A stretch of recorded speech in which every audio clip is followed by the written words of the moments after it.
ঝিকমিক চাঁদের গাড়ি চলে, ঝলমল ঝলমল বুকে স্বপ্ন জলে। এই ঝিকমিক ঝিকমিক চাঁদের গাড়ি চলে, এই ঝলমল ঝলমল বুকে স্বপ্ন জলে।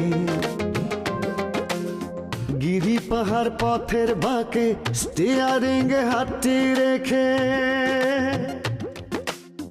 মনের মধ্যে সুখ সুখ সুখ সুখ একটি মেয়ে কথা বলে। এই ঝিকমিক ঝিকমিক চাঁদের গাড়ি চলে, এই ঝলমল ঝলমল বুকে স্বপ্ন জলে।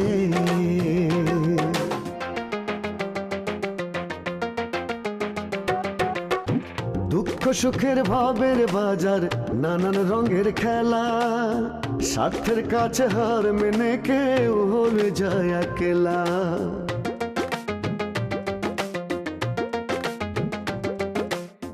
দুঃখ সুখের ভাবের বাজার, নানান রঙের খেলা, স্বার্থের কাছে হার মেনে কেউ হয়ে যায় একলা।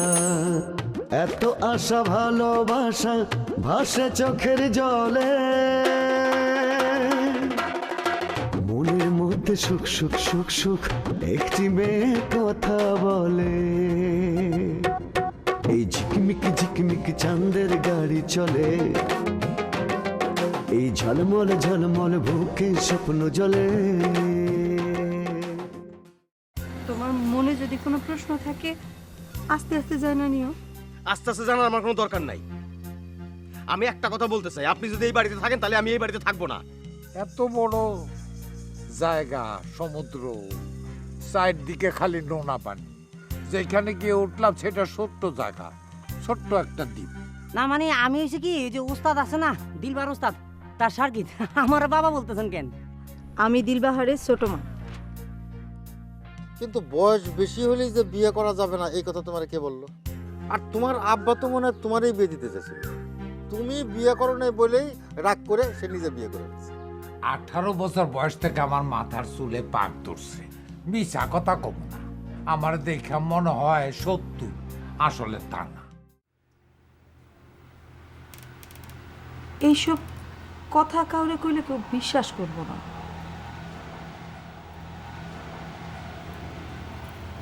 এরপর দিন যায়, রাত যায়, আমি তার একটু একটু করে চিনা শুরু করলাম।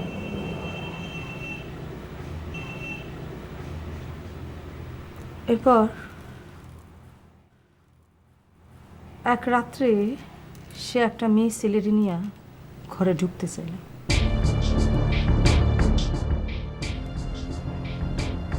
অনেক সহ্য করছি, সেদিন মাথায় রক্ত উঠে গেল।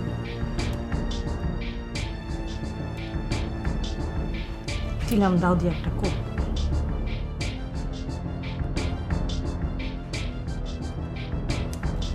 পুলিশ আইসা আমার থানায় নেয়।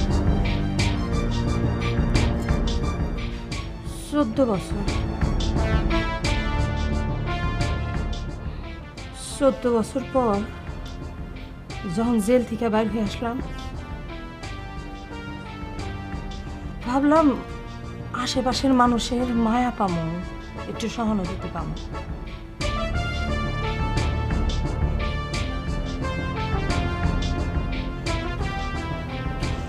চারপাশের মানুষ আমারে কইতে সিয়ান, খুনি, আর কত কি।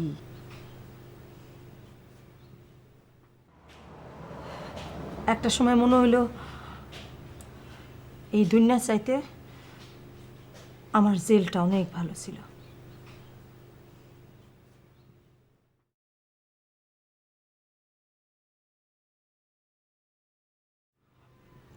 কান্দেন না আপনি? আমি কান্দি না, আমার চোখের পানি শুকায় গেছে।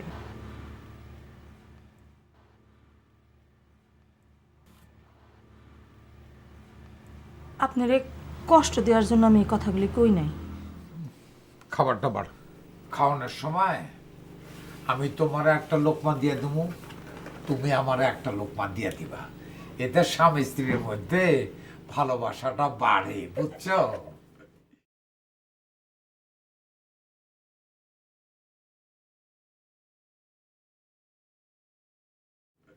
এই যে হাসতাছ না, কি সুন্দর কইরা, হাসার জন্যই কিন্তু কথাটা কইলাম।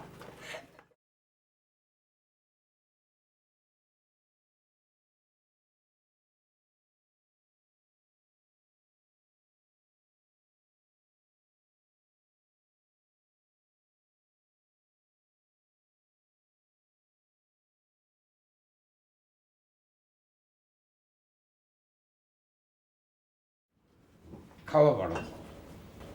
আসলে ব্যাপার হয়েছে কি, তোমার আমার একসঙ্গে খাইতে বসতে দেখা ও লজ্জা পাইছে। আপনি বুঝেন না, সে রাগ করছে। হইতে পারে, অসম্ভব না। না বাড়ো, খাওয়া বাড়ো।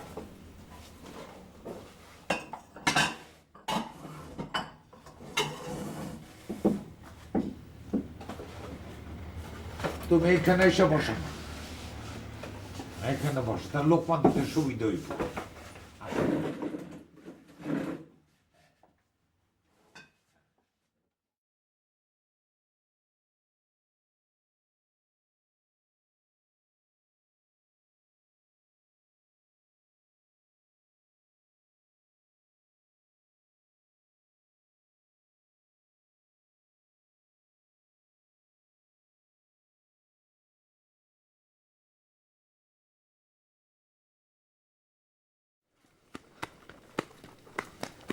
এই আয় শামিম, আয় এদিকে এদিকে আয়,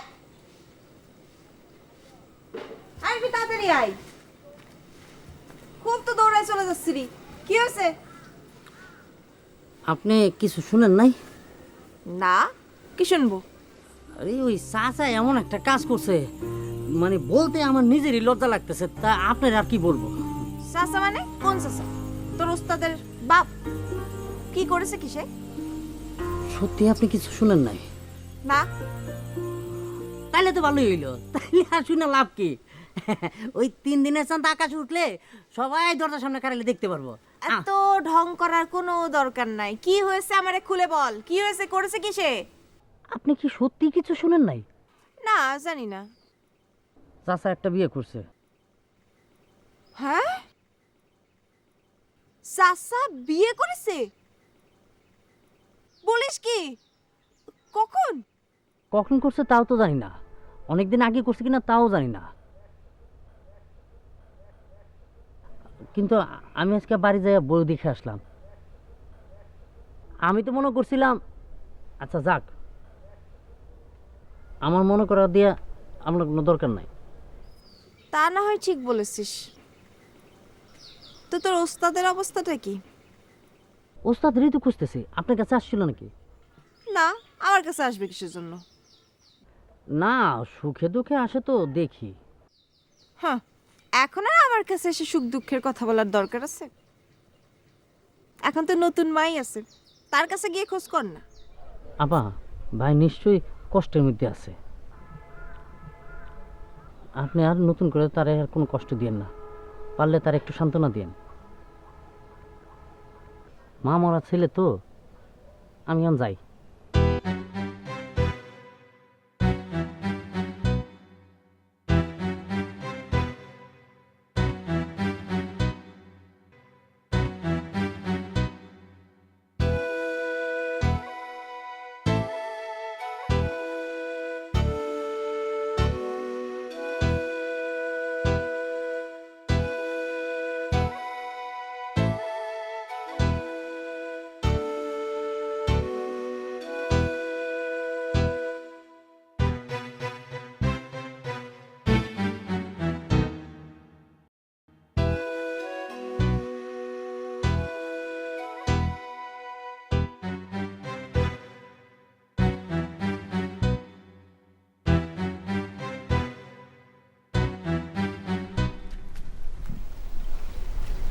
ওস্তাদ, আপনি এই জায়গায়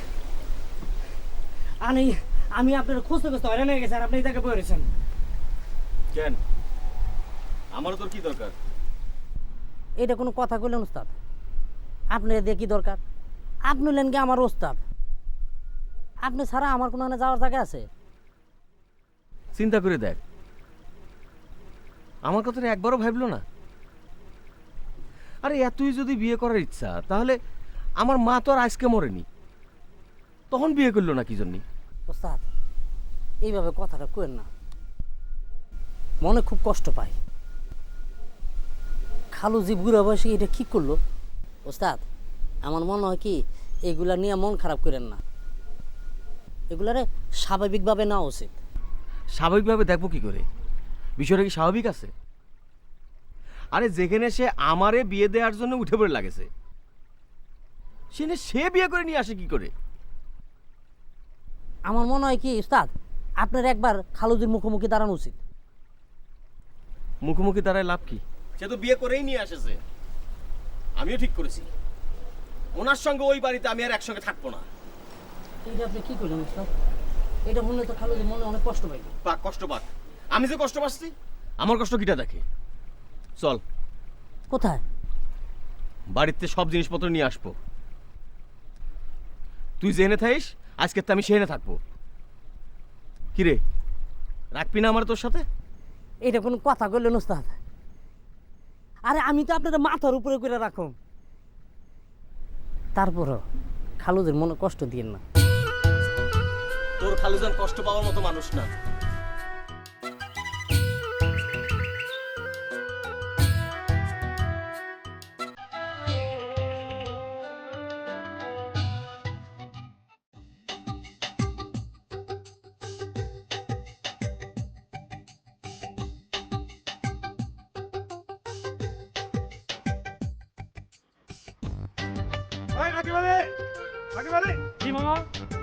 মামি কো?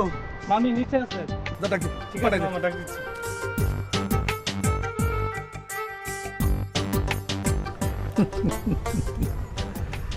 দিলবাহার, এখন বুঝবো তুমি কত ধানে কত চাল।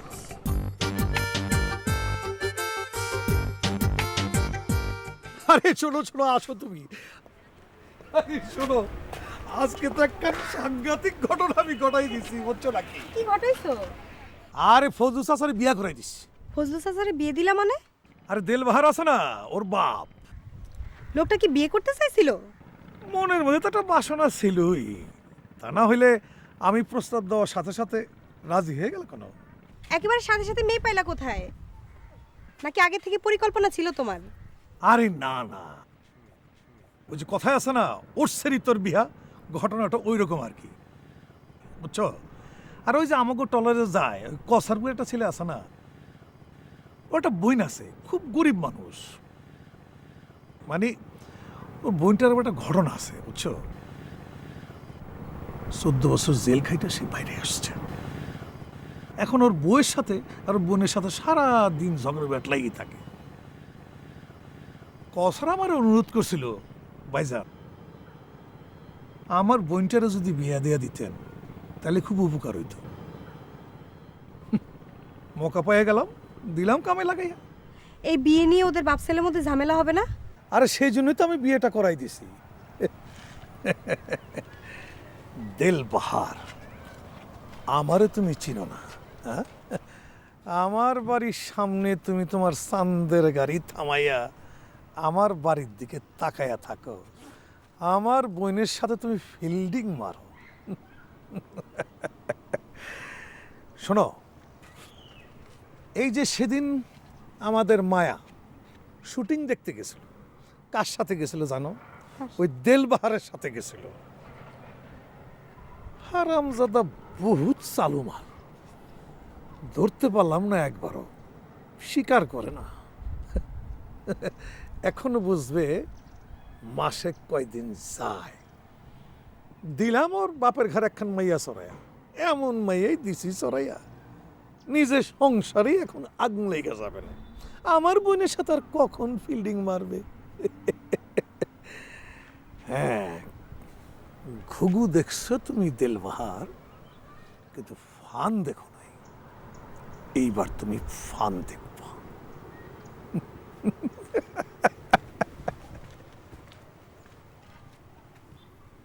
কোন চাল চালছে আল্লাহই জানে।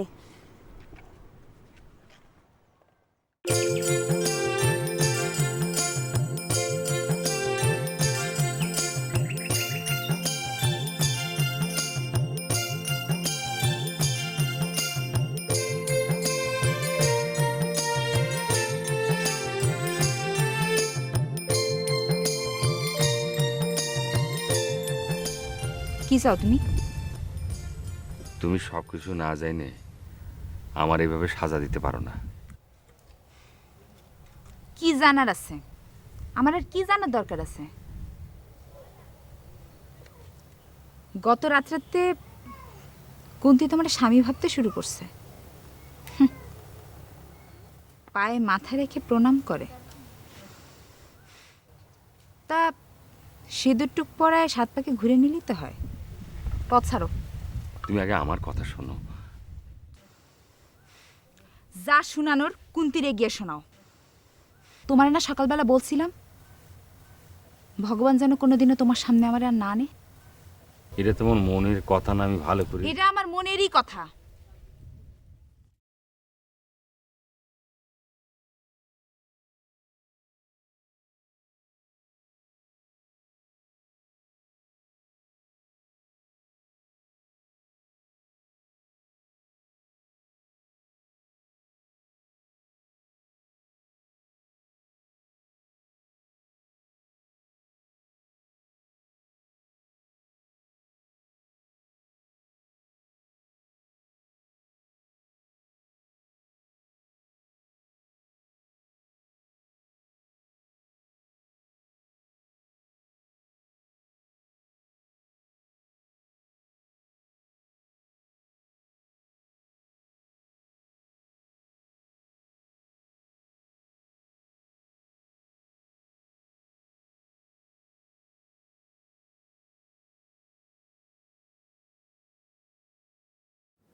কি বিষয়?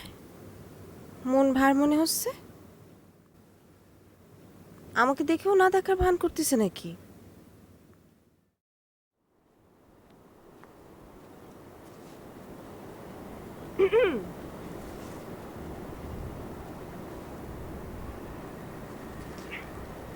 খাওয়া হয়েছে? না। রাগ করেছেন? কার উপরে রাগ করবো? কিডা আছে আমার? সত্যি? সত্যি না তো কি? দেখো আব্বা কি কাজটা করলো। পৃথিবীতে কোনো পিতা পুত্রের সঙ্গে এরকম কাজ করতে পারে? আচ্ছা, আপনি রাগ করতেছেন কেন বলেন তো? দেখেন, তার বয়স হয়েছে না, কথা বলার জন্য তো একটা মানুষ লাগে, আর তাছাড়া তার সেবা যত্নের প্রয়োজন আছে না। আমার তো মনে হয় তার অনেক আগেই বিয়ে করা উচিত ছিল, তাহলে আপনিও একটা মা পেতেন। একদম ফালতু কথা বলবা না, একদম বলবা না তুমি। আপনি শুধু নিজের স্বার্থটাই দেখেন। আপনি তো স্বার্থপর কেন? নিজেরটা দেখেন, নিজের বাপেরটা বোঝেন না? আচ্ছা ঠিক আছে, বুঝলাম। তার বিয়ে করার যদি এত জরুরি ছিল সেটা আগে করতো, আর তা নাহলে তো আমার শুনতে হতো না মানুষের কাছে যে দেলবাহারের বাপ বুড়ো বয়সে বিয়ে করেছে। আচ্ছা, এত কিছু চিন্তা করলে তো চলে না। যাদের খেয়ে দিয়ে কোনো কাজ নেই তারাই এসব কথা বলে। আর আপনারা যে কথা বলেছিল সেই কাজটা করলেই পারতেন, তখন তো আর তিনি এরকম করতেন না। কি বললে? কি বললে তুমি? কিছু না। আচ্ছা শুনুন, চলেন, অনেক বেলা হয়ে গেছে, নিশ্চয়ই অনেক খিদে পেয়েছে। আমাদের বাড়ি খাবেন। আজকে না ভাবি বড় মাছের মাথা দিয়ে মুড়ি ঘন্ট রান্না করেছে, চলেন খাবেন, আসেন। আমার খিদে নেই।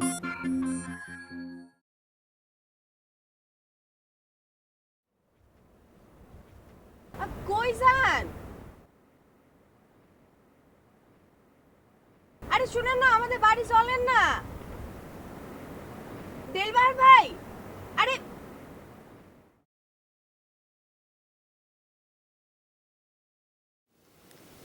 আশ্চর্য মানুষ তো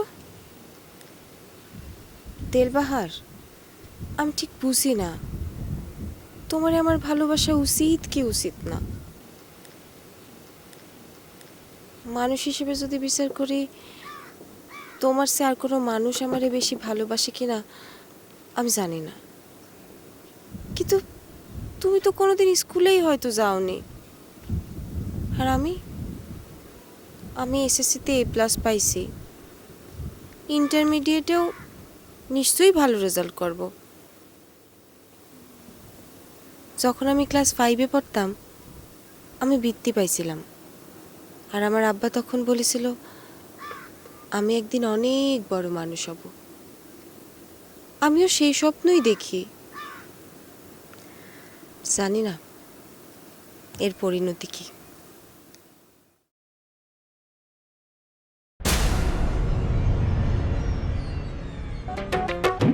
গাড়ির ইঞ্জিন বিকল হলে পথে পথারায়, আজ যে সুজন কাল কেন সে দূরে সরে যায়।